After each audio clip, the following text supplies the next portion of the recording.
बिस्मिल्लाहिर्रहमानिर्रहीम। अस्सलाम वालेकुम नाजरीन, मैं हूं आपका मेज़बान तैमूर और आप देख रहे हैं मेरा यूट्यूब चैनल देसी खाने। दोस्तों, ईद उल अज़हा आने ही वाली है, तो मैं आज एक मरतबा फिर आपके लिए ईद उल अज़हा के हवाले से एक बहुत ही स्पेशल डिश लेके आया हूं दोस्तों। जी हाँ दोस्तों, ये रेसिपी है कीमा करेले की। तकरीबन पूरे ही पाकिस्तान में बहुत शौक़ से ये डिश खाई जाती है। तो दोस्तों, मैं ये रेसिपी अपने सामीन के लिए आज लेके आया हूँ। तो चलिए दोस्तों, शुरू करते हैं अपनी इस रेसिपी को। सबसे पहले मैं आपको बताऊंगा दोस्तों कि इस रेसिपी के लिए हमें कौन कौन सी चीज़ दरकार है। जी तो दोस्तों, ये कीमा है मेरे पास बीफ का आधा किलो।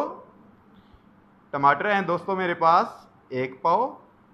करेले हैं दोस्तों मेरे पास आधा किलो, जो कि मैंने छील के काट लिए और मैंने इनका छिलका दोस्तों अलग करके वो भी बिल्कुल बारीक बारीक काट लिया है आपके सामने। ये करेलों का छिलका है जो मैंने बारीक बारीक काटा है। और ये दोस्तों 2 अदद बड़े प्याज थे जो मैंने छोटे छोटे पीस कर लिए, काट लिए। अब दोस्तों मसाला जात की तरफ अगर आएँ तो कुटी लाल मिर्च है मेरे पास 1 खाने का चम्मच। नमक है मेरे पास 1 खाने का चम्मच। लाल मिर्च है दोस्तों मेरे पास 1 चाय का चम्मच। धनिया पाउडर है मेरे पास 1 चाय का चम्मच। हल्दी पाउडर है दोस्तों आधा चाय का चम्मच। और ज़ीरा है दोस्तों 1 खाने का चम्मच। तो चलिए दोस्तों, शुरू करते हैं अपनी इस मज़ेदार सी रेसिपी को। तो दोस्तों, रेसिपी पे जाने से पहले अगर आपने मेरा चैनल अभी तक सब्सक्राइब नहीं किया तो मेरा चैनल सब्सक्राइब करें और साथ लगे बेल आइकन को भी दबा दें, ताकि मेरी आने वाली हर नई रेसिपी आप तक बआसानी पहुंच सके। तो दोस्तों, शुरू करते हैं इस रेसिपी को। जी तो दोस्तों, सबसे पहले मैंने कढ़ाई के अंदर ऑयल गरम कर लिया है और अब मैं जा रहा हूं दोस्तों करेलों को फ्राई करने के लिए। सबसे पहले दोस्तों मैं करेलों को फ्राई करूंगा अच्छा सा ऑयल के अंदर। तो दोस्तों, मैं ऐड करने जा रहा हूं ऑयल के अंदर करेले।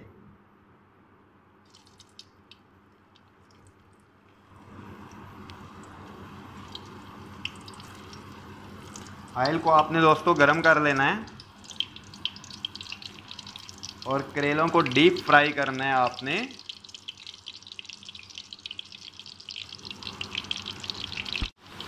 जी तो दोस्तों, आप देख सकते हैं कि करेले मेरे अच्छे से फ्राई हो चुके हैं। तो दोस्तों, मैं अब करेले निकाल लूँगा ऑयल में से और ये सारे करेले फ्राई करने के बाद मैं अपनी रेसिपी को स्टार्ट करूँगा दोस्तों। जी तो दोस्तों, आप देख सकते हैं कि कीमा जो है वो फ्राई हो रहा है। तो अभी मैं दोस्तों इसमें बकिया मसाला जात जो हैं वो ऐड करूँगा। जो मैंने प्लेट में अलग किए हुए थे वो सारे मसाले मैं इकट्ठे ही कीमे के अंदर ऐड कर दूँगा और इसके अंदर चम्मच लाऊँगा दोस्तों। जी तो दोस्तों, आप देख सकते हैं कि मसाला ऐड करने के बाद कीमे का कलर बहुत ही शानदार हो गया है दोस्तों। मैं इसे अभी और थोड़ी देर फ्राई करूँगा ताकि मेरा कीमा जो है वो अच्छे से पक जाए। जी तो दोस्तों, कीमे को अच्छे से फ्राई करने के बाद दोस्तों मैं अब इसमें ऐड करने जा रहा हूँ प्याज, टमाटर और करेले के छिलके, जो कि मैंने बारीक बारीक काट लिए थे। ये तीनों चीज़ें दोस्तों मैं एक साथ इकट्ठी ही कीमे के अंदर ऐड करूँगा। जी तो दोस्तों, मैंने कीमे के अंदर प्याज, टमाटर और करेले के छिलके ऐड कर दिए, आप देख सकते हैं। और अब दोस्तों मैं इसे 15 से 20 मिनट तक हल्की आंच के ऊपर कवर करके पकाऊंगा ताकि ये चीज़ें अच्छे से गल जाएं दोस्तों। तो मैं अब जा रहा हूँ इसे कवर करने के लिए। जी तो नाजरीन, कीमा हमारा मसाले के साथ पक के अच्छी तरह से तैयार हो चुका है। तो नाजरीन, अब मैं इसमें ऐड करूँगा फ्राई किए हुए करेले, जो कि मैंने पहले से फ्राई करके साइड पे रख लिए थे। तो दोस्तों, मैं इसमें करेले ऐड कर रहा हूँ और ये करेले ऐड करने के बाद मैं अच्छी तरह से इस पूरे मसाले को मिक्स करूँगा दोस्तों और इसे 10 मिनट तक पकने दूँगा हल्की आंच के ऊपर दोस्तों। जी तो नाजरीन, 8 से 10 मिनट तक मज़ीद पकाने के बाद अब हमारी रेसिपी मुकम्मल तौर पर तैयार हो चुकी है। तो नाजरीन, अब मैं इसमें ऐड करने जा रहा हूँ 8 से 10 हरी मिर्चें, जो कि मैंने कट लगा के रख ली हैं दोस्तों। तो मैं इसमें हरी मिर्चें ऐड करूँगा और आग का फ्लेम दोस्तों मैं अब ऑफ कर दूँगा। हमारी रेसिपी मुकम्मल तौर पर तैयार हो चुकी है दोस्तों। तो इस ईद पे आपने इसे ज़रूर ट्राई करना है दोस्तों।